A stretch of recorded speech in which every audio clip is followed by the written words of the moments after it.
Vous avez la possibilité de signaler la présence de rats sur le site internet de la ville, sur l'application Signal Rat, qui nous permet de réceptionner toutes les demandes et d'organiser des plans d'intervention comme c'est le cas aujourd'hui rue Bauer.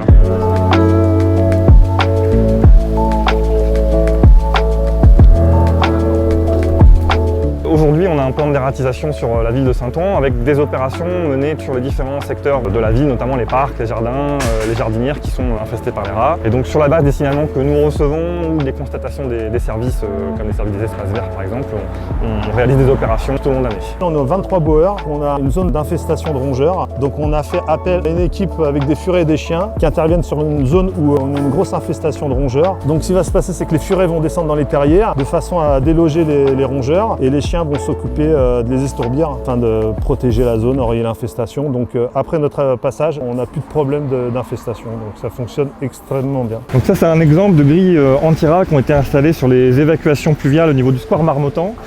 C'est les mêmes grilles qu'on souhaite installer au niveau de la rue Bauer qu'on vient de voir à l'instant. Donc l'intérêt, c'est d'empêcher les rats de remonter du réseau et qu'ils y restent. Donc ça évite une éventuelle prolifération de rats en surface. C'est important que la ville lutte contre les rats. Il y a la prolifération, il y a tout ce que les rats amènent. Donc c'est très important que la ville fasse cette action. Donc là, on est en face de l'église du square Marmottan. Donc ça, c'est un exemple de poubelle qui a été installé à nos demandes par Plaine Commune, qui est un modèle anti-rat. Et donc le principe, c'est que les rats ne vont pas pouvoir aller manger la nourriture qui est en bas des sacs.